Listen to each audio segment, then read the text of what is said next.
Give it to me like.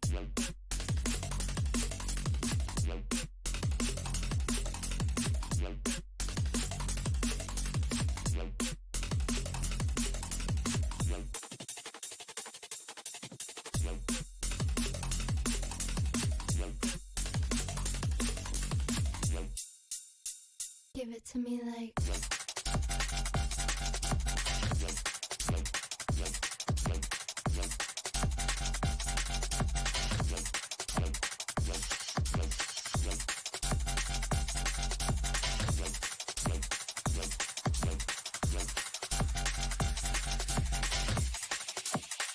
Give it to me like.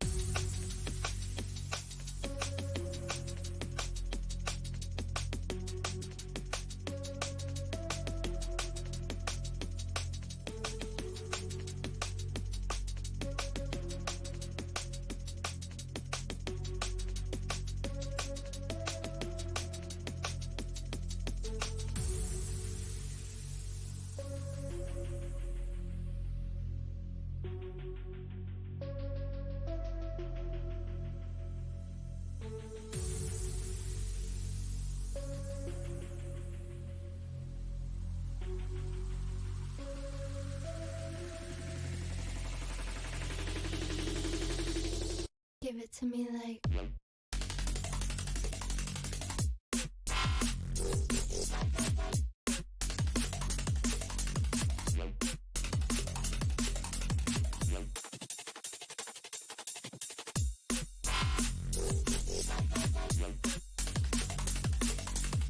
like. Give it to me like.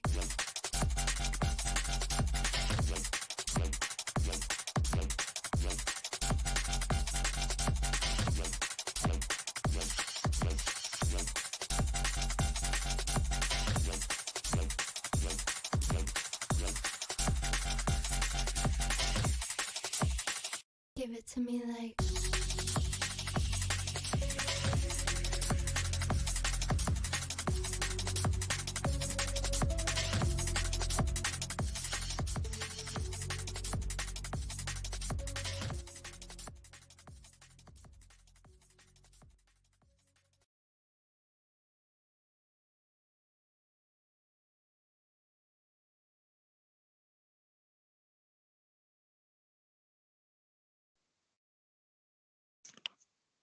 All right, folks, welcome to our April 28th edition of This Week in Crypto. We have a lot in store for you today. It's been a tumultuous up and down roller coastery kind of week as we head into next week's big FOMC meeting. That's kind of become the new normal for us, is anticipating what the US Fed is doing, considering the high correlation that's been going on for a very long time between crypto and what's going on in the real stock/equity company world. We have a flurry of different price performances over the past week, as we can see here. But before we dive into it, I want to say hi to Maxim here, our founder at Santiment. How you doing, Maxim? Hi, Brian. Good. All good. If I can pick up or connect the dots with our previous talk, we finished it, if I remember correctly. Let's wait till Ethereum hit 1950, 1960, and this is what it did, if even not exactly in the manner we expected. I thought it will start climbing from the level we saw last Friday, but instead it decided to go a little bit lower, and then it went to 1950. And if you remember well, I'm happy we hit this level, but it's one part to be right. We will not always be right. The key point was once we grow, what will be the conditions and perception of the crowd around? And we saw quite an extreme one, which I think has to be translated as there is increased chance of us diving lower. It's like really increasing. Bullishness was back, and I saw again talks about 100,000 and halving, typical, yes, halving next year, all clear. But expectations are here. Yeah. And almost completely disappeared expectations of Bitcoin going to 15,000 You remember, it was like 2 weeks ago that was the talks. Bitcoin to 15, Ethereum, I don't remember 1.4. Gone, completely gone. Not a single talk about it. And it's concerning. Yeah, it's concerning. So I think we should consider it honestly the possibility of going lower. Be it right now or one more spike up to completely remove any bad expectations, but the stage a kind of set up to again, once again, to surprise or to confuse. Yeah. So this has to be done, but during the talk today, we will see what will be our summary at the end. Yeah? But yeah, I wanted to start summary from the last week. Yeah. What was it, where we moved, and let's process through this 45 minutes and see if we come out to something which we can pick up next week again. Even actually next week I will not be able to participate. I think I will be flying. But even more important, we need to lay down fundamental ground for upcoming events. Well, we'll just try to get as much of your expertise in this week as possible then, if we're going to miss you next week, Maxim. You know, one question I know the viewers are going to ask is, you know, you predict that there is an increased chance of it going lower, and I agree with that based on the kind of metrics we're seeing right now. But the question is this a mild plummet? Is it something that can go on for months? Is it something that could go on the rest of 2023? Are we talking under 15K, under 25K? There are multitudes of different scenarios when someone claims lower. There are. The not so good news is that we've been around 6 months through a bullish rally. And I remember when talking to our team some time ago, I'd say we'll shortly before or when it started, we'll have 3 to 6 months recovery, back to normal, so to say. And we're getting closer to this dangerous zone. And the tricky point, it can really, like I've seen it many times, like really many times, it can simply go double X, 100% up. Yeah? And you will be very confused if you leave market now, and you will be blaming the sentiment and founder, I lost everything. Or we can go down right from here without stop for the next year. It's possible. I mean, the economic situation, you know, it's shit. There is no way out. Yeah. And if it hits the fan, so it's a kind of difficult call, and I will probably stay away from making any clear call. But we will, and anyway, everyone has different strategies. I mean, I have to manage specific amount of money, you another, and we have objective. I have objective to run our company, like to be able for the next 5 years at least. Different objective here. And if I would be for extracting maximum performance, it will be one. Probably I will still try to play long, but it's very risky. Yeah. And because of I'm not to extract maximum performance, more like preserve and control the risk. So I'm more bearish. And this is the difference. Still, things we'll pay attention to, or I'm looking into right now to decide. It can grow. It's relatively safe to go long. I will actually, when you share metrics, I will ask to show a few of them, which for my understanding is kind of important now. Yeah. So all set. All set. Yeah. No one knows what will happen next week. So. You know, I look at the conditions now versus where we were at a year ago. If you guys recall, 1 year ago today or so, you know, April of 2022, we were coming off the all-time high that had happened in November 2021, and we had just started to dip. Prices, from what I recall, were still in that 35 to 40K range. And for those future predictors out there, we were about to fall pretty hard in May literally, I think it was, yeah, it was early May. Might as well illustrate this with some prices.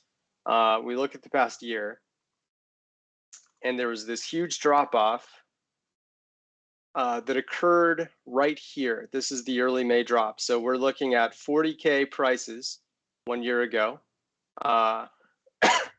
And we had this huge FOMC meeting that was right around May 5th. I still remember it quite clearly.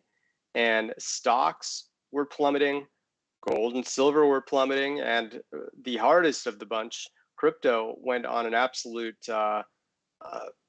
down spiral that lasted about a week. And then we had this kind of resting. Everyone was getting very optimistic, trying to buy the dip at around 30K, and the opposite happened. And that's when the sentiment really started to change right around mid-June. But when we look at where sentiment was here, people were still quite optimistic, and there was a lot of expectation that this was, you know, a multi-month drop. We needed that cool down period after the all-time high, and now it's time to jump back above 50K because, you know, we had quote unquote shaken out the weak hands, even though that wasn't really happening. There were still a ton of FOMOers going on in late April, early May 1 year ago. And the difference now is people are seeing the prices going up as opposed to going down. Why don't I zoom it out to 2 years just to illustrate that better? It's almost a mirror image because in April of 2022, we were already on this big downfall, right? And then we had this little climb here in early April, and then another downswing, and people were kind of saying, okay, we went through our pain. Now it's time to get rewarded for buying into, you know, this mild pain that had gone on after the all-time high occurred. Now it's almost the opposite, right? We go through the stagnation period, the FTX collapse happens. We go through, you know, the Ukraine and Russia conflict throughout 21 and 22. I'm sorry, 22, and a flurry of other issues come up. Celsius goes bankrupt, Luna goes bankrupt, and then we go on this big rise, and it's sort of unexpected here in the first portion of 2023. But everyone is doubting that this rise is real. And here, everyone was doubting that the dip was real. So I think you see what I'm getting at. It's kind of an inverse behavior right now, where there was this denial that the dip was actually going to continue, and that helped cause the dip to continue. Right now, there is a denial that this rally can continue. And at least based on our mantra here at Santiment, that should indicate an increased chance of a rise. However, the market conditions look so concerning that it might be hard to justify that social sentiment alone is going to push us up to higher levels. It may be that we have a lot of FUD going on, and it's just not enough to push prices up in a situation where we would normally have FUD, you know, be able to cause positive price returns, because prices, as most of you know here on this stream, tend to go the opposite direction of the crowd's expectation. So, you know, at least from my perspective, I've been kind of expecting us to see this kind of price choppy action really all the way back in February. I was about a month too late because the choppiness started in mid-March instead of mid-February. And it wasn't until about 30K, you know, going up or above the 30K range, then back below, and then back above. It's kind of indecisive right now as the bulls and bears kind of battle. I think that continues for a while. And yes, the FOMC meeting, which is happening on Tuesday and Wednesday of next week, that's going to decide a lot. But assuming not a big change happens, I wouldn't be surprised if the FUD of social perceptions right now kind of counteract the bearish on-chain activity that we're seeing. And we see a continued choppiness between that 25 to 30K range for a while until one side gets frustrated and either the bears capitulate and start going long or the bulls capitulate and start going short, and then a drastic change in the markets happens. And we also, of course, have to remember the halving is now less than 1 year away, estimated. And historically, the halving is a very bullish event, and the months prior to it are very bullish. But 1 year is still 1 year, right? It isn't a month or two away. This is a full 365-ish days from now, and a lot can happen before people really start to eye that halving date. So that's my perspective right now. And I think there is still more concern than there's still more reasons to be concerned than to be optimistic at the moment. And we can dig into that here. Right before we jump into the metrics, just want to point out the 7-day returns. It may not seem like it, but Bitcoin is actually still up 4%, sitting at around 29K right now compared to 1 week ago. We had a few breakouts. Kronos up 13%. That's the crypto.com native token. Radix up a cool 27. Multiverse X plus 9. Render token plus 39%. But those are really the only big success stories here in the top 100 market cap assets. You can see the vast majority here actually dropped over the past week. If we just look at the past 24 hours, it was kind of up and down because yesterday we had equities kind of propping up crypto a bit, followed by a drop happening more recently over the last 3 to 6 hours here. And then social volume, right? You look at the past 7 days and the percentage of discussion related to an asset compared to the week before. Bitcoin, less discussion. Ethereum, a lot less discussion. Tether, not much. It's basically red all around, a few exceptions like Hex, but you know, these are far and few between here. Most assets are being discussed less and less over time. And we can see from this chart, oh, that's an interesting little glitch going on. Let me refresh here. Yeah, it looks quite cool, this glitch. Yeah, a little psychedelic version of Santiment. Yeah, I didn't know developers. It's Easter egg. Yeah. But I mean, the last month alone here, look at how social volume has kind of started to decline. Obviously, we had this one big rise as people were getting excited about Bitcoin crossing 30K. But other than that, you know, we have decline, another cross above 30K, people get excited, and then it goes down again. So that tells me we are in a spot that people just don't seem to be very excited about crypto, even with it being significantly higher than where it was at the beginning of the year, up over 60% compared to where we started at that 16 to 17K range at the beginning of January. It's just been a lot of non-belief. And I think part of that is, Maxim, people were not heavily invested in crypto at the beginning of the year. Most people, at least some people that I've seen give their anecdotes online, and people I've talked to personally, they were not buying the dips much by the end of 2022.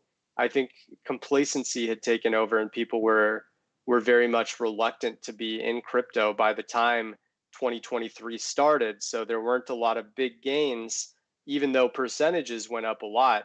People weren't along for the ride until they FOMO'd in, you know, in February-ish or even March. Is that kind of what you've been seeing as far as the social sentiment goes?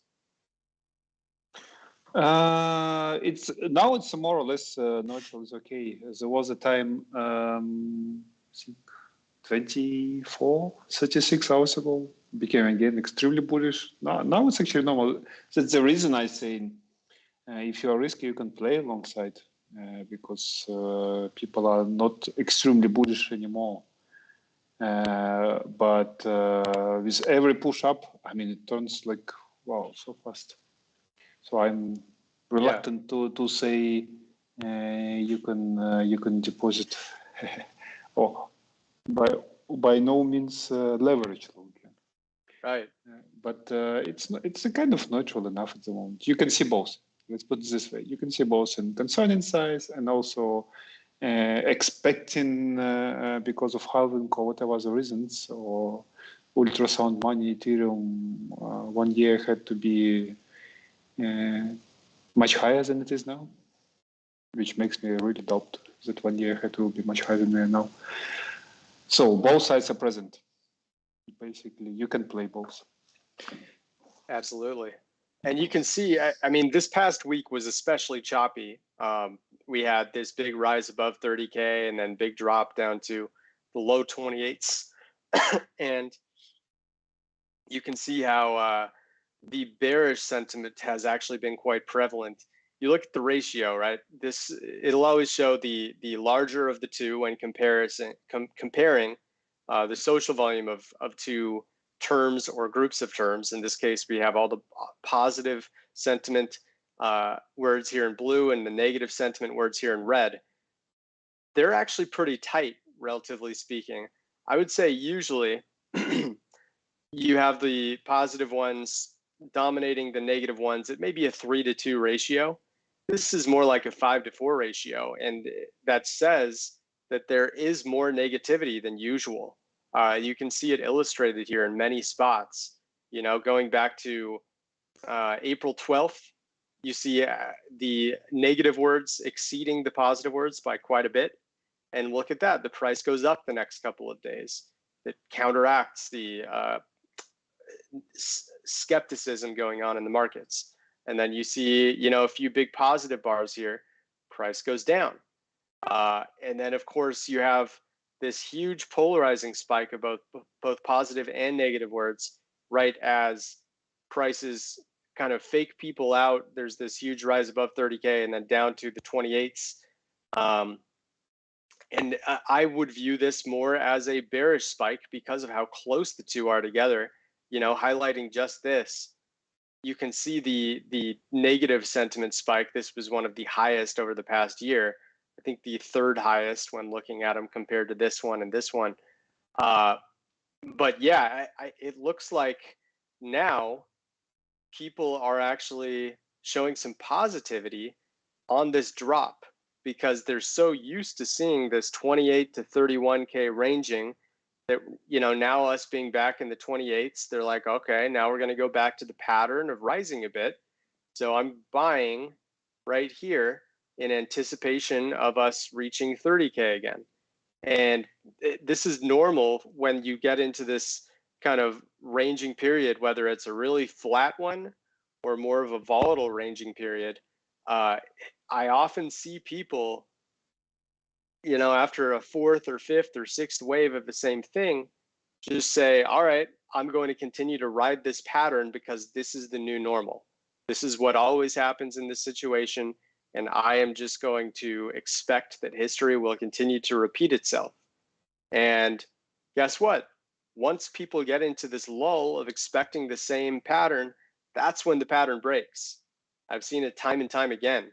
And if you just assume that because something's happened 4 or 5 times, it's going to now happen 50 times, you're usually going to get faked out, right?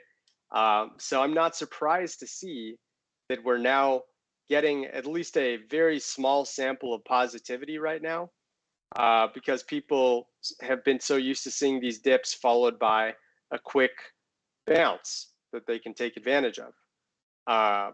And maybe they've missed all of these other opportunities, and there's finally a chance where they see a clear pattern they're going to take advantage of. And that increases the probability of the pattern getting broken right now and continuing to go down, right? So on the sentiment side, you know, it's been somewhat predictable. And I do think that the overall negative sentiment being close to positive sentiment is at least a decent sign that, you know, we're not going to plummet because so many people are expecting a plummet right now. But short-term wise, I don't like this big positive sentiment spike that has started to jump up here. So let's take a look at the on-chain stuff now. We've talked about how people are approaching the volatile markets that are happening. And we've also talked about how the FOMC meeting is coming up, which I think the consensus right now is there should be a small rise, but not a large one, kind of similar to what happened in March. If that's the case, then that obviously is a bad sign for crypto.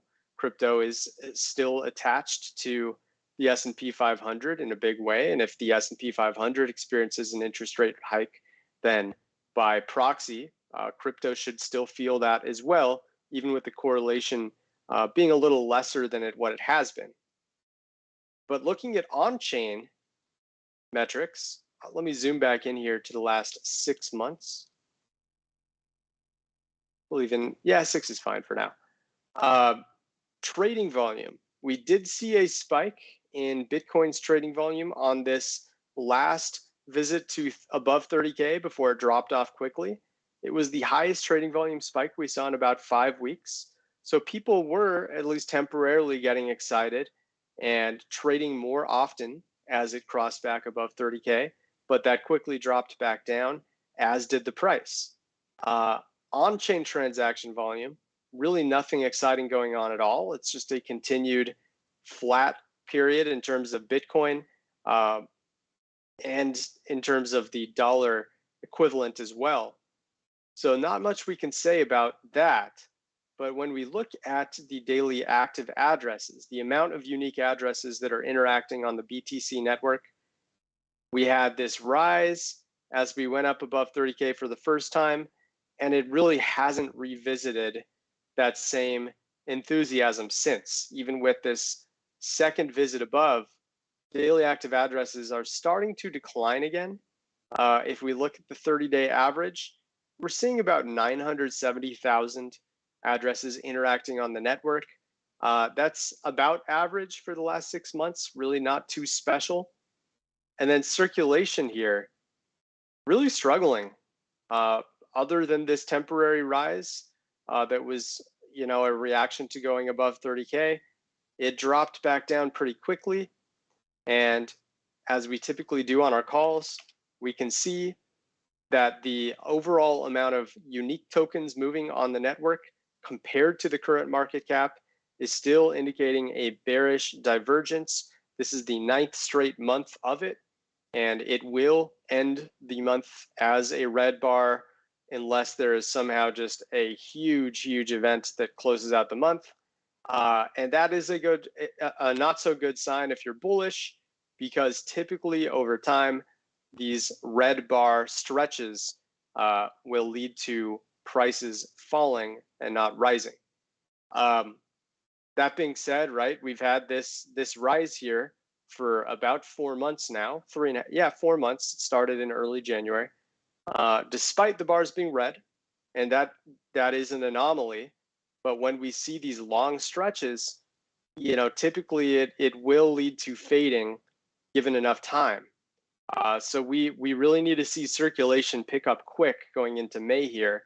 Otherwise, it's just going to increase the probability of, at least a mid-sized price collapse.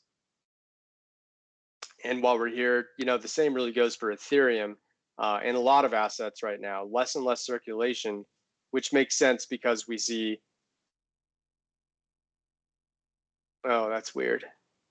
I don't know why the social trends page is having a few issues. Sorry, folks. I'll let the dev team know about this. But I was going to say that's why the social volume is dropping. There's less circulation on the network, and understandably less people talking about crypto, and that's reflecting in the actual blockchain. Less and less people talking about crypto, and less people using crypto right now. So moving on to average trading returns, we have a popular metric known as MVRV, and right now the MVRV is sitting around neutral on the midterm end, sitting at about 1.5% above even for the average trader over the past 30 days. The 365-day returns, though, are still very high, especially after the big surge that happened in March. So 28% above even for active addresses over the past 365 days. That's a concern. We'd much rather be buying in when there's pain, and both the 30-day and the 365-day MVRV are much lower than even. Right now, 30 days even and 365 is way above. So not ideal. Funding rates, let's take a look at our Sandsheets model for this. And with one exception, that being Binance Coin, which is getting heavily shorted right now, most other assets are pretty much right around break even. Bitcoin is actually just very slightly above the resting funding rate. And we see most are still slight longs.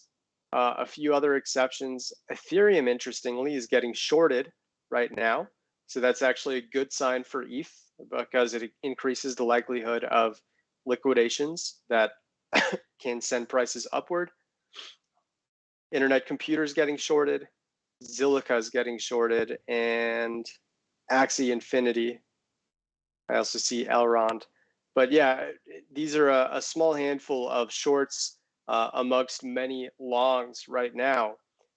So, not much to be excited about on the funding rate end. At the very least, we can say there's not excessive longs all over the place. The only ones I see are Bitcoin Cash, Litecoin, and XRP. XRP in particular has been getting longed for over a month now. It's interesting to see how much people are trying to ride XRP up during this SEC lawsuit and expecting that XRP comes out victorious in it. But yeah, funding rate, nothing special we can really say there. Whale transaction count, also kind of declining at the moment. It's not huge interaction going on. The 1 million plus in particular has really calmed down since mid-March, and 100K isn't looking much better. This isn't necessarily a bad thing. Whale transactions pretty much signal big price reversals when they happen. So this just means that whales aren't interacting at an excessive level. The supply distribution right now, you can see that there was one big change in the largest addresses here. The 100K to 1 million went back up to 5 after going from 5 to 4 and staying that way for all of the past 4.5 months or so. So that's interesting. Not really a big deal though. Going down to the 10,000 to 100,000, these are kind of the essentially largest whales outside of what I presume are a few founder or exchange addresses that are just the biggest in the world. That's been going down just a tiny bit. The 1,000 to 10,000 has been pretty even. And then we get into the real active trader ones here, the tiers that show what the largest addresses are doing from users who actually move their coins a little more frequently. There was a bit of an uptick about 10, 12 days ago, and it stayed up, but this plummet at the beginning of the month was a bit of a concern. 10 to 100 is continuing to go up. These are kind of the sharks of Bitcoin. And that's a good sign for sure. 1 to 10, 0.1, these kind of always go up over time. They're much easier to just consistently see more and more addresses on the network. And just to see if that differs on, the percentage held end of things, we did see that one address going from 100K to 1 million, that was a huge address because it took those 4 addresses that were holding 3.48% of the supply up to 5 addresses holding 4.07% of the supply. So that one address added about, about 0.7% more of the supply to the largest tiers out there. Big plummet though from 10K to 100K. That actually makes sense. So it looks like the reason that this 100K to 1 million address tier went up is because it came from a smaller tier. That's a good sign. So the rich was getting richer in that case. 1,000 to 10K, it is going up. That's a nice sign here in April, moving in the right direction. 100 to 1K though, not so much. And then, yeah, percentage supply, you know, we looked up here, even though the amount of addresses are going up, the percentage that they're holding is going down. And yeah, it looks like the dolphins and the small fish, they're increasing a little, which isn't ideal. It means that the smaller addresses, the people with actual common human net worths that aren't millionaire or billionaire addresses, they're increasing their supply a little bit. And that means they're anticipating that this is a decent dip that they can buy, which is not great because the whales and sharks don't think that this is a decent dip to buy. The smaller ones do. I'll come back to the ratio in just a moment. Mean dollar invested age continuing to rise. Right now, the average amount of days in which Bitcoin has been sitting in wallets is 559 days, which, you know, looking back here, there have not been many times in history where it's been this high. I don't know if it ever has been this high. Yeah, this is the highest it's ever been by far. So, you know, as far as dormant movement goes, not a lot happening. It's just a lot of stagnancy and older addresses hanging onto their coins, waiting for you know, whatever ideal opportunity it is they're waiting for.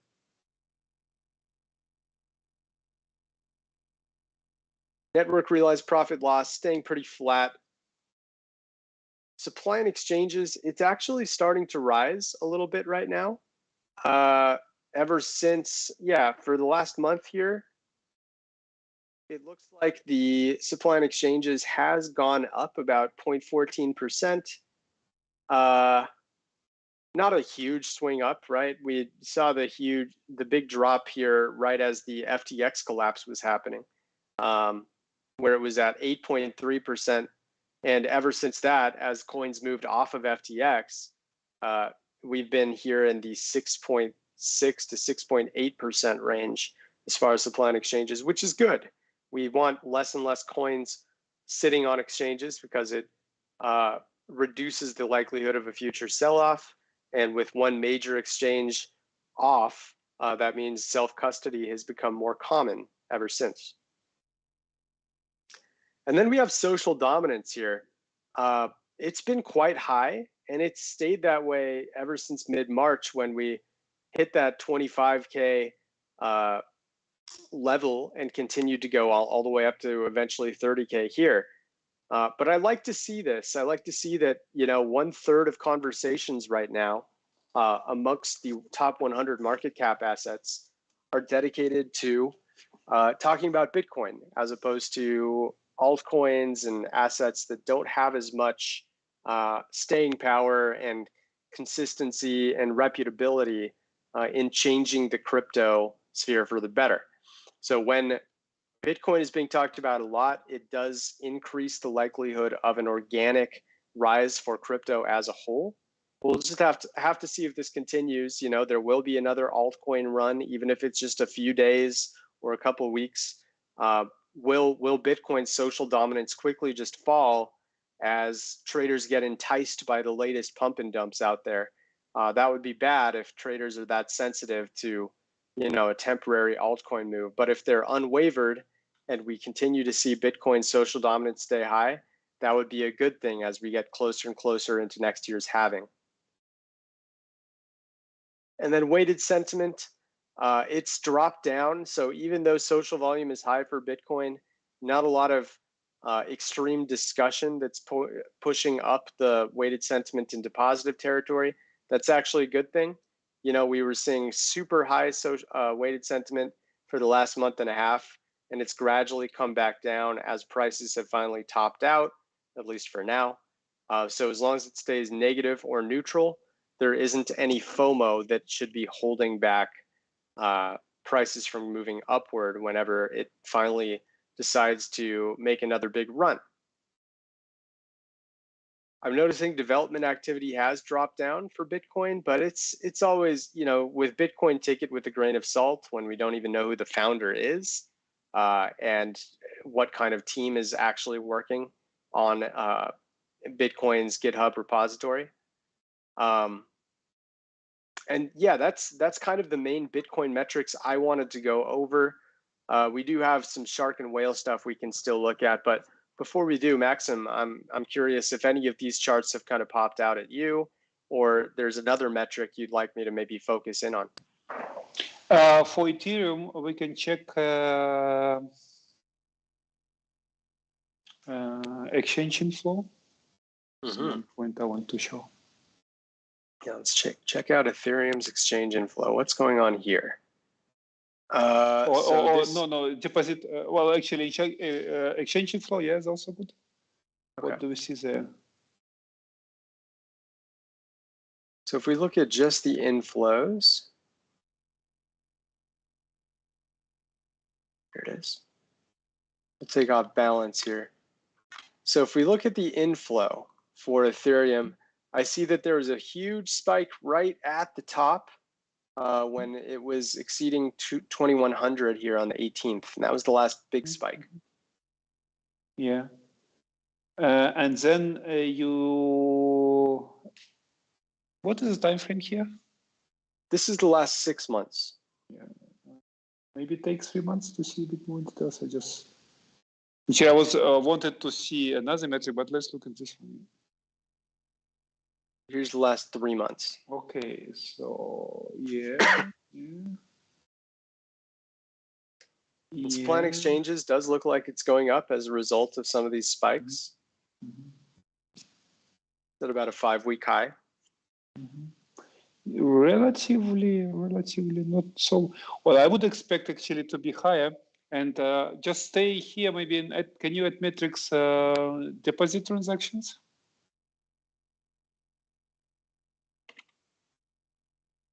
Positive transactions. Yeah, and active deposits.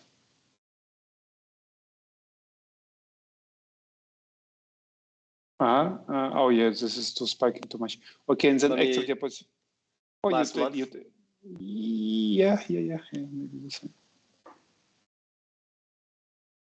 one. Yeah, and active deposits.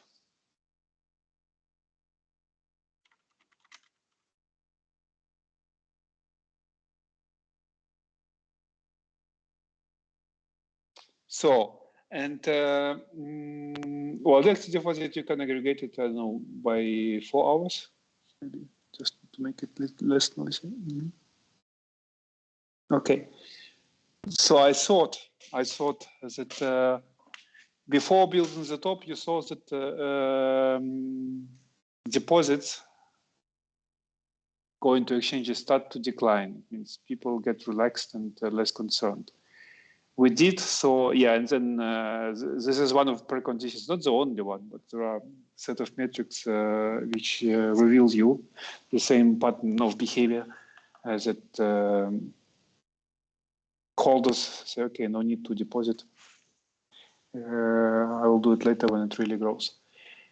And it was changed only shortly for 1 day. This is when before the very last drop, or during the last drop, 23rd of April, yeah, somewhere around this. And since then, even 27th of March. No, April. 27th. Oh, the latest. Got it. Yeah. Even before this. Yeah. This one here? It kind of spiked a little bit. And I think it's actually happened when we crashed down.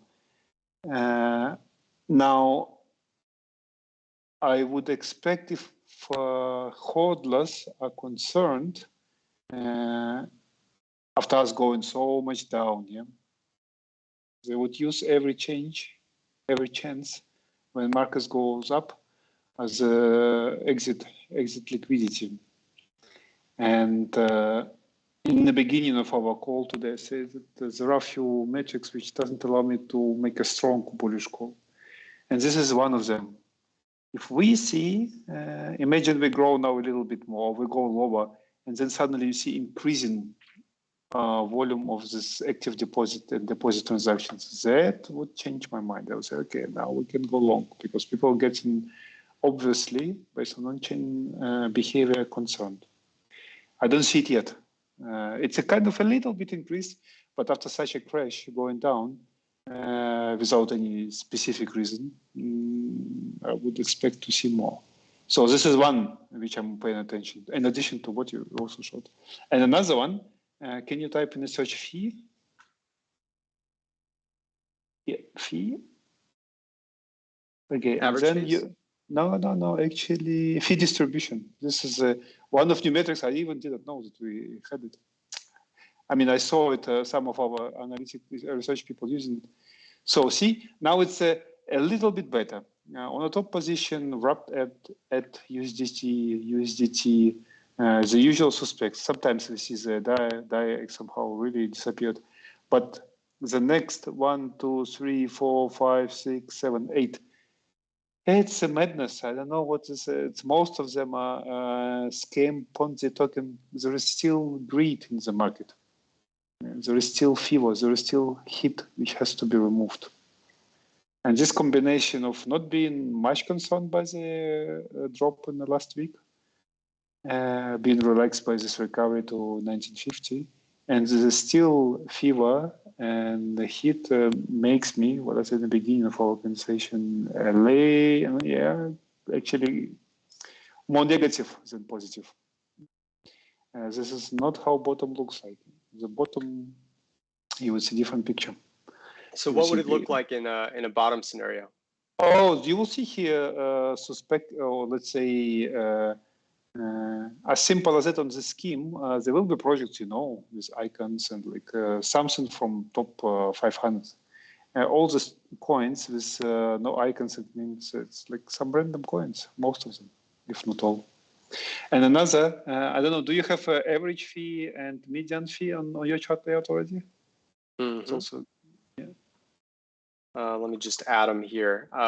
Normally not on the main template, so I'll just add them in. Yeah, and then maybe you hide others. Yep. Yeah. See, and here now takes 6 months. Gotcha. So this is a story of heat and greed coming to the market. Amount of money people are ready to pay to participate in casino, so to say. And you saw that exactly at the top, as the question, that was extreme. Now we cool down kind of a little bit, but I would, again, for the purpose of making strong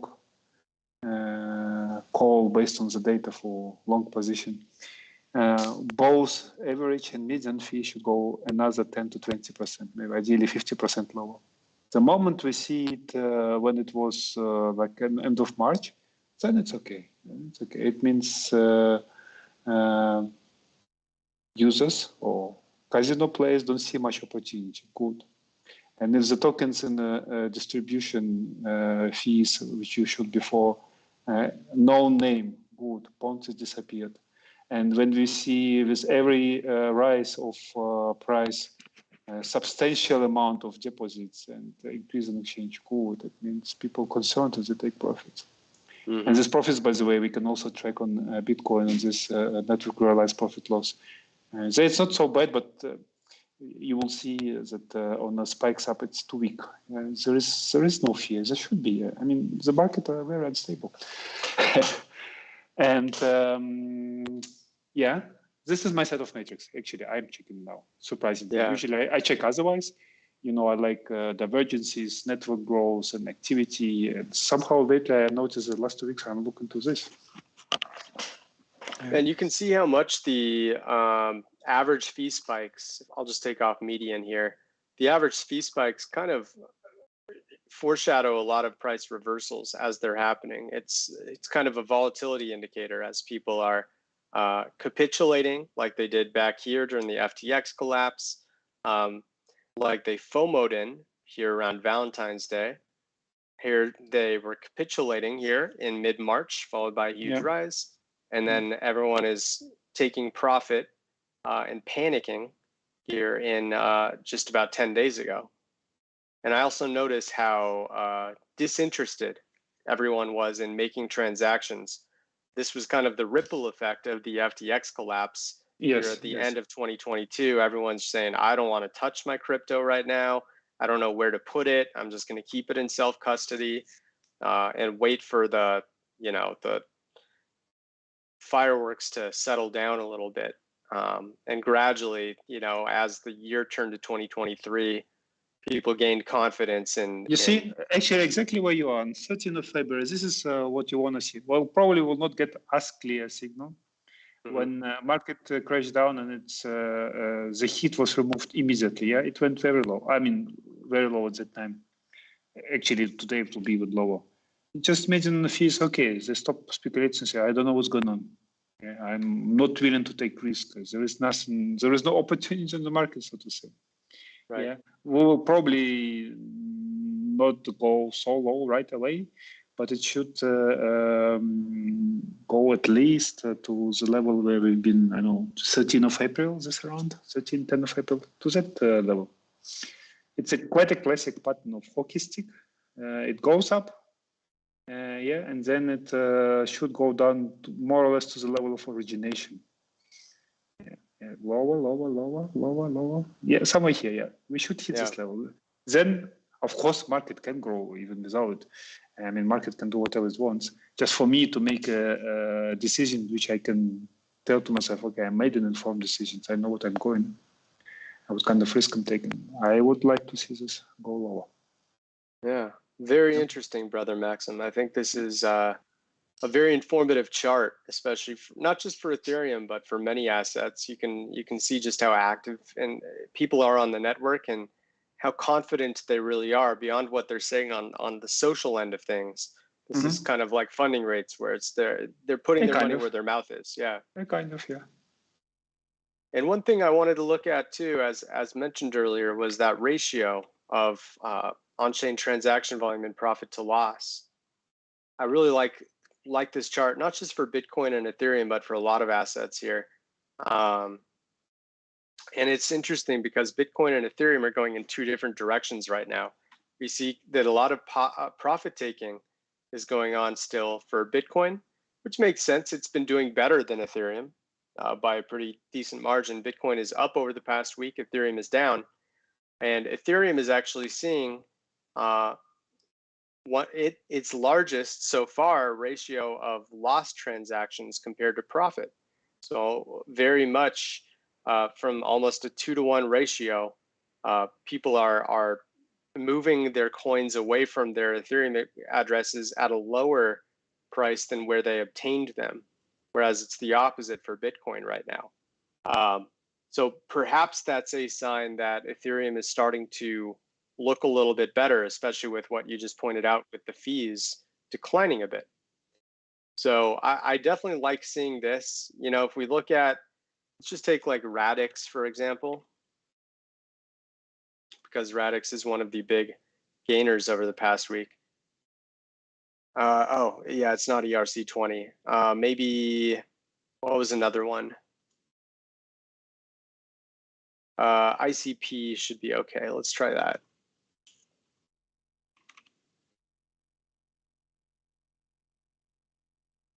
No, ICP we don't have either. My mistake. 7 days. What do we have? I don't know if Render is. Chronos definitely is. Let's try Chronos really quick. Yeah, so Chronos, you can see this big profit-taking spike. Let's get rid of the other one really quick. Look at how the tops have occurred pretty consistently every time there's this huge spike. Big spike, drop right at the end of it. Big spike, big drop right at the end of it until people are lost transacting again. Even this one, minor drop right after the big spike. And now our latest one is going on right now. So this is kind of more of a topish signal. You don't want to see the ratio of profits compared to losses get too high right now. But that's just one example of many. Right now, Bitcoin is looking not nearly this spiky because it has a much bigger market cap and a larger sample size that will usually prevent it from ever getting, above like a 2-to-1 or 3-to-1 ratio. But even with Bitcoin, it is definitely a concern that its ratio is as high as it is. So it's just something to monitor and a further argument for prices correcting in the near future for BTC. All right, with that said, I think it's probably a good time for us to open it up to questions. So Balresh, if you're seeing anything out there that Maxim and I can look into and help answer, please go ahead. And also, Max, if you remember, there was an email on our support from one of the long-term listener. I think he wanted us to look into something. I had one as well, yes. Thanks for reminding me. We don't have any asset requests so far. I will look into that email and get back to you. I got a request here. It says, hello guys, could you please cover PAXG in this week in crypto if you have a few minutes? I'm interested to know what the recent crackdown is having on the project and the background mechanics around gold on the blockchain.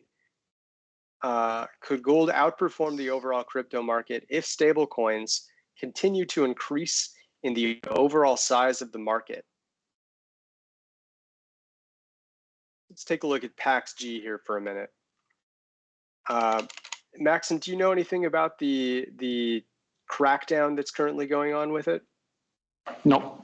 I don't either, and I apologize that we don't have that information prepared for this call, but let's at least see what we can find in the metrics here.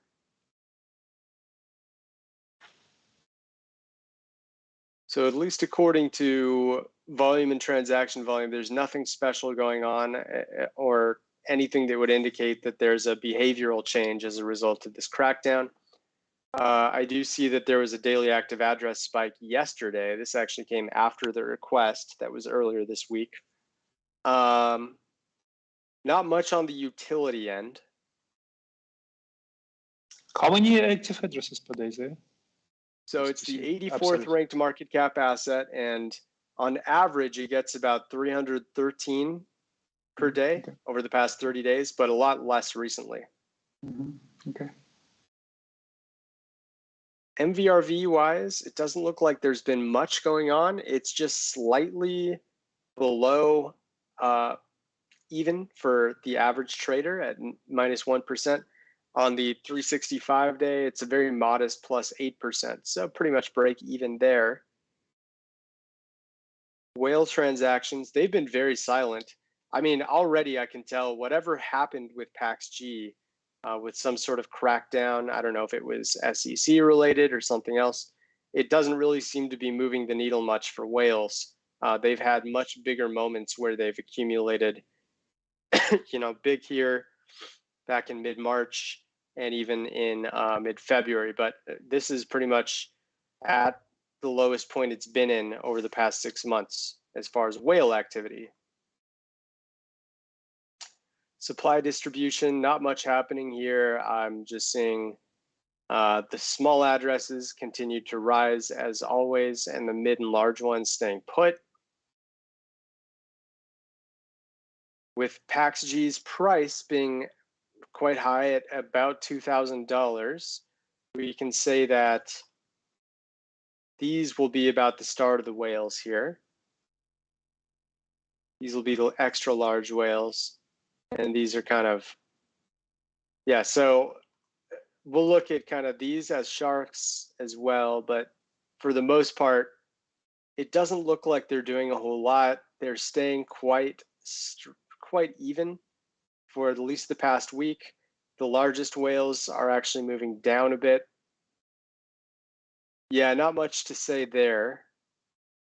The ratio of transaction volume and profit to loss has been low.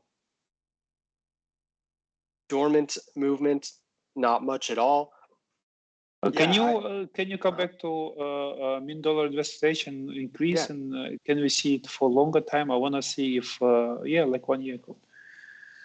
So you see, this was good. There was redistribution. just went red. I don't know why.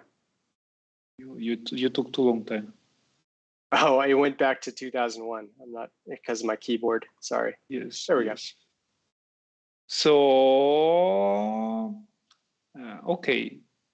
You know that decline in mean dollar invested age means redistribution, quite a healthy one most of the time. From those who accumulated early or who were airdrop tokens, whatever the reason they got it early, they give it to the next one who will put an effort to promote the projects or to participate or do whatever they needed to receive ROI. Now we don't see redistribution yet. There is still accumulation. It's like you just keep growing. There was an attempt a little bit in middle of March or beginning of March, but it was just small blip down and then continue. Yeah. Yep. And this is what you still. It's like it's keep growing on accumulation. So it's not the most usual pattern,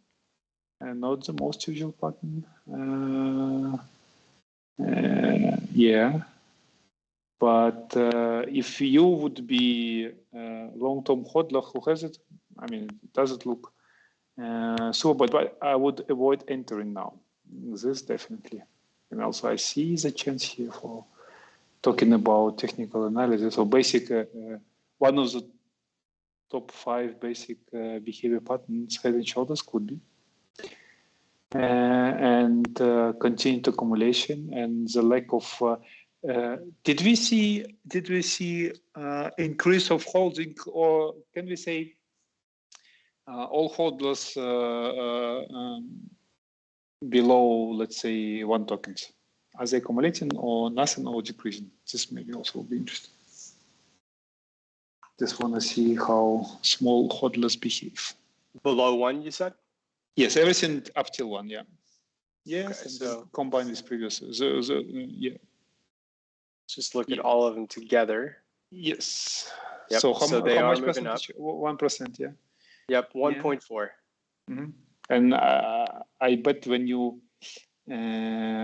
plot the prices, this steep increase was exactly when price was pumping.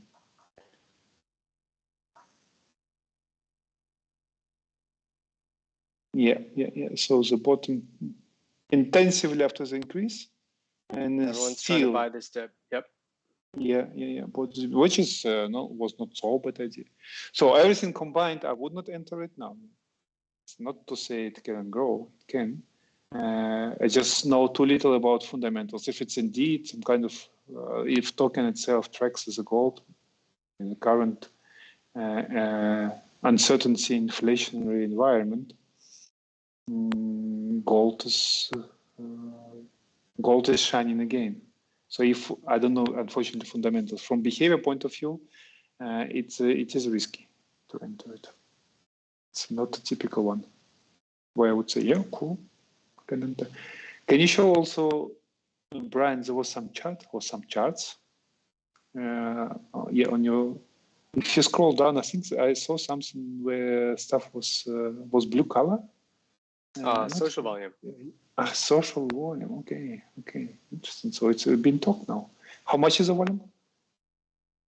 It looks like we are not seeing... bad actually. 80 and 100 is actually not so bad. Okay, so yeah, it's been noticed. It's been noticed now, yeah. Mm-hmm. Yeah.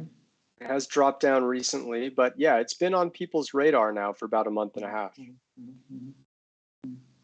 Yeah. If I would be, but still, I would also read the fundamentals. And if the person who requested, if you can write us fundamentals, you could save our time. Actually, we could use our AI. Our AI is very smart.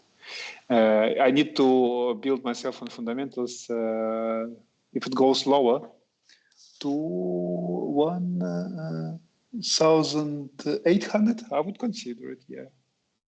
So it's been noticed by people, probably a crowd with, someone this level, yeah. High, yeah. Yeah, it looks like that's about support. Yeah, if you can draw a kind of parallel line. It's a kind of channel, growing channel. It goes up and down, that will be good risk reward, but it needs to go to 1,000. No, parallel. It's like going from left down to top. No, not exactly. Parallel, you mean like this? No, almost like you showed, but it's ideally you just connect the top point, which is resistance, seems to be. Anyway, let's not waste time. Those who, yeah. 1.8 is a good level. The current one, not my taste. Yeah, and weighted sentiment doesn't seem to be showing much either. Not a lot of, at least here, it looked like a lot of people were in denial. I don't know if there was a crackdown. The crackdown news was happening way back here, and that's why a lot of people were getting so negative. I wouldn't be surprised here at the end of March, but regardless, it didn't really seem to have much of an impact on prices. And we were actually seeing further legs up despite all of the negative sentiment. And now it's about break even again. It is getting a little bit of development activity as well. Not a whole lot. It's in single digits, but certainly not a zero developed asset like a lot of those coins that are out there. Yep. But yeah, regardless, thank you for the question to the person whose name I won't say, but I appreciate him requesting this. Do we have anything else that has popped up in the chat, Balresh? No, not so far. Just ask again. No problem. Maybe we can look at an asset that I've been seeing mentioned a little bit. We always see plenty of Cardano and Chainlink. We won't go through those.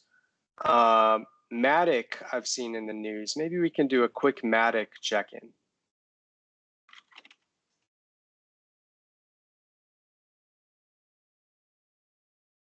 So we look at the past 6 months for MATIC trading volume wise. It is showing some signs of rising right now, interestingly. Not a huge one. It's kind of fluctuated up and down a little bit. Let me take off the USD transaction volume. Transaction volume overall, we did see this big on-chain volume spike about 5 days ago. This was the largest of the year, largest in about 5 months. And that happened as prices were really declining fast.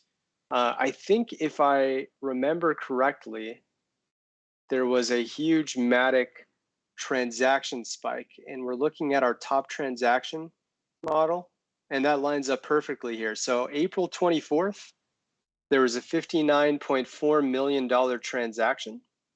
If we go to MATIC here on this Sandsheets model, we actually see that it was coins moving onto exchanges from a self-custody wallet. So that is a concern, typically not something we want to see. That's why it's marked in red. And that's what this on-chain transaction volume spike was related to, was that single transaction that in most cases will continue to send down prices, assuming that they actually sold off here. We can look at the supply and exchanges to see if there was a big anomaly on the 24th. There should be. Yeah, there absolutely was. Look at this, Maxim. So there was this, it was sitting at 7.16% on the 23rd, and it went all the way up to 7.92 on the 24th. So that's about a 0.76% increase just in pretty much due to a single transaction. It was the biggest exchange flow balance day by far, and it's been staying pretty high since. So, we didn't see after that transaction, they didn't move it right back off exchanges like we might see. It's probably still on an exchange address somewhere and probably was sold off. So that's a concern from a whale that was holding $59 million moving to exchanges. This sell pressure has to be absorbed first, but then there will be buying opportunity. Like it's like a shah. You wait till this whale has dumped, and you can buy the dip. But first, need to wait. This is quite a massive inflow. Probably will impact the price. Yeah, definitely recommended for everyone, by the way. Use this top transactions model. It's available, and it's pretty helpful in quickly catching, a big move like what we're seeing right now with, I believe this is True USD. It's already off the axis. Let me look at, actually, let me check out one more thing for MATIC, and then I want to look at True USD. Thank you for the requests. I see Baras just sent a few quick ones we can look at too. Litecoin and Joe. Social volume is still quite high for MATIC, interestingly. So that's been up ever since the upswing in mid-March. This was crypto-wide though, so I'm surprised that MATIC had such a big social volume spike, even though there were a lot of assets that spiked a lot higher. Yeah, development activity has cooled down a little, but it's still being worked on and innovated. Let's look at True USD really quick because of that huge spike that we saw. This is the 5th largest stablecoin by market cap. Look at this, Maxim. I'm curious what you make of this here. Trading volume has exploded for True USD and gotten higher and higher over the past 5-6 weeks or so. What do you think about that? Well, looks like adoption. What else if it's stablecoin? Yeah. Good. Yeah, it seems to be a lot of more people adopting True USD. I don't know if it's at the expense of another stable coin. I know that USDC was in hot water for a while, BUSD, but I haven't seen any indication that those are being dumped hard. So this could just be a lot more adoption related to True USD. Active addresses, we do see a few interesting circulation spikes. I'm curious because today is the day we saw this big top transaction. Let's just type in top transactions really quick. Value. So yeah, this was the second largest over the past month. $100 million went from what looks to be an on-exchange to another on-exchange. Let's verify that. So according to our Sandsheets model, True USD, yeah. So it was some on-exchange address to another on-exchange addresses, moving $100 million of True USD. And if we go down a little, we're obviously True USD is a stable coin, so MVRV and price action, that's going to be pretty irrelevant. Definitely an increase in whales. And then this is the key right here. Let's look at what the key whale tiers are doing. Usually we like to look at 100,000 to a million, 1 million to 10 million, and sometimes even 10 million to 100 million. Get rid of this one. So yeah, the lowest of the three is going up a little. Blue tier is staying pretty flat, and orange is up a little bit. So yeah, it does look like maybe this transaction of $100 million was one of the transactions that moved up the supply held of the 10 million to 100 million coin addressed here. Hard to say though, there isn't a lot of huge movement going on this week, even though we saw that big top transaction. Mean dollar invested age, yeah, you can see the dormancy, Maxim. A lot of big downswings in the mean dollar invested age as of late. If we go back to the last year, yeah, this is not normal. This is the lowest the mean dollar invested age has really been over the past year. It really bottomed out here in mid-April, just a couple weeks ago. So as Maxim said, yeah, lots of adoption right now. All right, let's look at a few other quick requests here. Yeah, the PAXG one, that was the one we saw on Intercom. I got that. Litecoin and Joe. Let's see what we see here. LTC.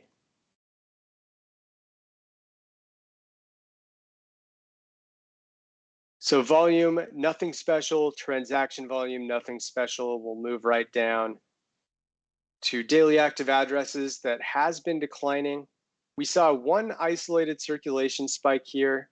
It looks like this was the largest one of the past 4 months, and it occurred right at a bottom. So I do consider this a good sign. Circulation spikes like this one can often indicate a price reversal. So it wouldn't be abnormal to see that Litecoin continues to move above 90 and a little beyond. Yeah. MVRV, it does look a little concerning right now. 30-day is just below 10%. Average traders are up pretty significantly. MVRV 365-day at about plus 19%. So both modest concerns for the mid and long-term ranges that would indicate we're a bit overvalued at the moment. Nothing special funding rate wise. Whale transactions, I've been seeing these anomalies for Litecoin for quite some time, but look at how the $1 million plus transactions are just seeing these extended spikes, and then they go back down to almost nothing. Right now, yeah, 563 whale transactions above $1 million here, and then it's still high right now. So whatever's going on, it does look like these very commonly happen near the bottoms or near the tops. You can see the accumulation that happened here from whales in mid-December to late December, and then a bunch of profit taking happened in early February. And this looks more indicative of, it's very hard to say because it happened after a big drop and then a small rise. I guess we wait and see. If prices are dropping and the whale transactions continue to stay high, that would be a sign of accumulation. If it rises and whale transactions continue to stay high, that's a sign that they're profit taking.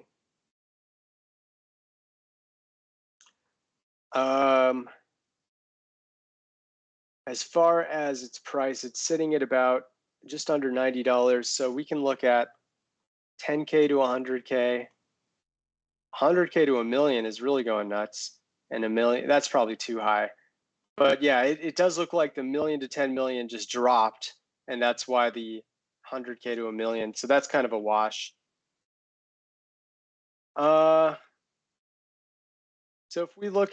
if we just look at the sharks and whales together really quick, let's do everything above 1,000 Litecoin all together.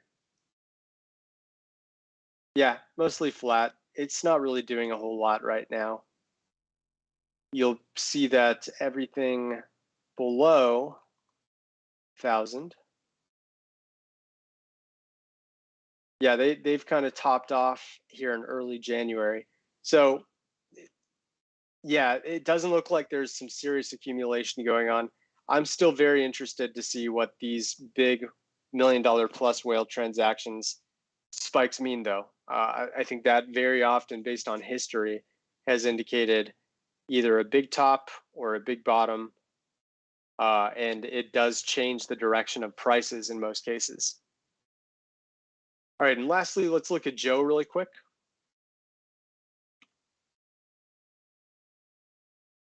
Joe is an ERC20, so we have plenty of metrics for it. It had a huge trading volume spike and on-chain transaction volume spike at the end of March. It hit about a year high here. It's not ERC20, it's on Avalanche because we have it. Oh, Avalanche, thank you for the correction. Yeah, I see it on the icon. But we have it here. Yeah. It's one of the top tokens. Yeah, regardless, we got up to about 69 cents 10 days ago, and it dropped off pretty quickly since. And see how again the top was nicely built on classic divergences. I mean, oh yeah, those coins where you can be 98% sure analytics is not used to trade them. This is how it looks. Tops are built on massive divergences, transaction volumes, network growth, selective indices. Everything will diverge. Yeah, but yeah. Actually, it's even outperform. Looks like it even outperform majors, Bitcoin and Ethereum. Can you plot on top of it the price against Bitcoin or Ethereum? Doesn't matter. No. I mean the price of trader Joe against Bitcoin. Oh, Joe, BTC price. Got it. It feels like it was performing quite nicely. Yeah, not bad. Wow, that's quite impressive. Quite impressive. So the price against BTC from mid-March until mid-April over this month, it went up 169%. And overall, its price went up 226%. Need to chill, yeah. Need to chill. This kind of growth need to relieve, yeah. Yeah, since that time, it has dropped pretty substantially. So I'm sure that the person asking this question is wondering if it is by the dip time or not. So let's keep going down and see what else.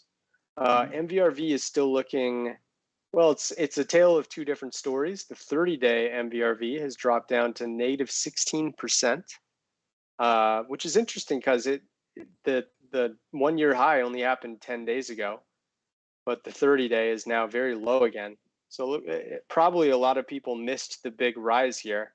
And that's a good sign that the 30-day is still so low at negative 16%. The 365-day, though, went up huge during this big rise, and it's still up at plus 27.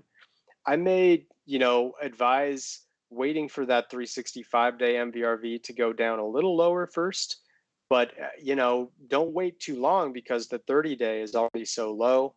Even the MVRZ score is very low. MVRV-Z score is at negative 3.5. Below standard deviation, which is quite low. Yeah, so it doesn't look too bad here on the short to midterm time scale. Just understand that long term, Joe still has a lot of average traders well above profit. Whale transaction count, it's cooled off. The big $1 million plus whale transaction spike happened here on the 12th, about 5 days before that 1 year high.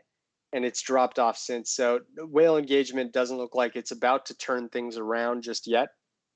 Let's look at the specific tiers with the price sitting at about 50 cents now. We can look at 100,000 to a million, million to 10 million, 10 million to 100 million.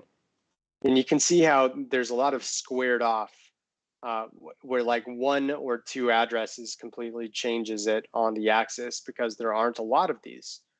In total, between the three tiers, there's only 114 of them together. And they've basically stayed flat. If we look at it in terms of percentage held. Yeah, I mean, the 1 million to 10 million is starting to rise again. 10 million to 100 million is staying pretty flat. If we look at 100K and above, just all together, see if there's any trend. Yeah, it's moving in the right direction still. So yeah, it bottomed out here on February 28th. And if we plot price on top of that,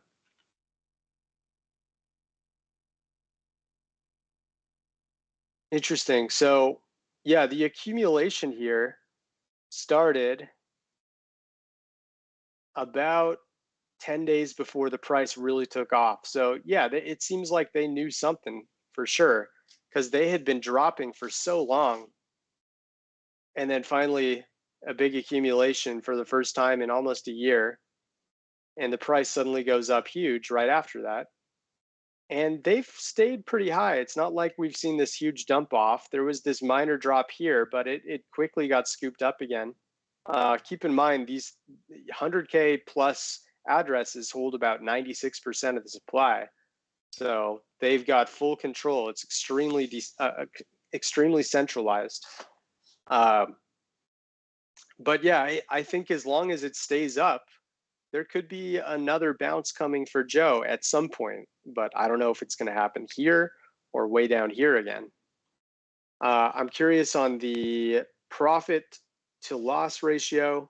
Yeah, it looks low. A lot of losses being transacted right now. That's a good sign. Dormant movement, not much. So no indications of a long bull run coming up or anything. Social, wow, look at this. So mostly, I think we lost thanks to Elon Musk some of data for them. They're popular. Gotta be, yeah. Yeah, I read about them. Not everywhere, but regularly, yeah. But yeah, Friend social Ellen. volume is pretty neutral once again after this, whether it was an anomaly or not. That's just, I don't think I've ever seen a large wave of a spike like that. So likely anomaly. Weighted sentiment still quite negative. That makes sense because social volume dropped off so much. And then development activity, it does look like it's getting worked on. Joe is absolutely innovating and trying to improve and has an active team, which is a good sign. So that's Joe. We covered a lot of assets here: Joe, Litecoin, Ethereum, PAXG, True USD, Bitcoin. We went through quite a range of different metrics for different assets. So hopefully you enjoyed this, guys, and got some education out of it for using Santiment more yourself as we continue to analyze the markets together here in Q2 of 2023. Now less than a year until the big halving, which is a good, exciting thing coming up and should have a positive impact on price eventually. But in the meantime, any final words from you, Maxim? Yeah, this week I will stay a bit with negative outlook. We'll see if next we'll see low prices.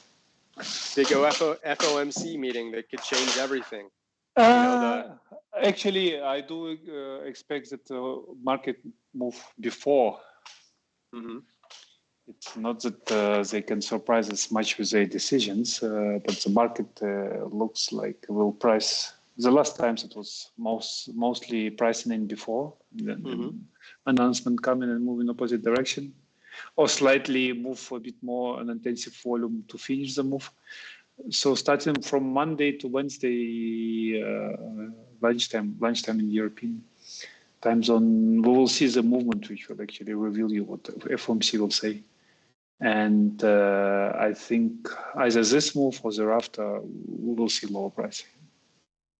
My opinion. Gotcha. Mm-hmm.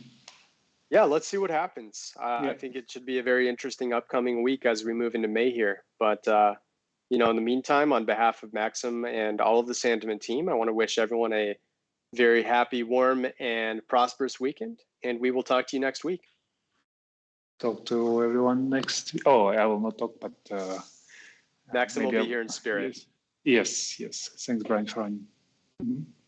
Very good. Take care, everybody. Talk soon. Yeah. Bye-bye. Bye-bye.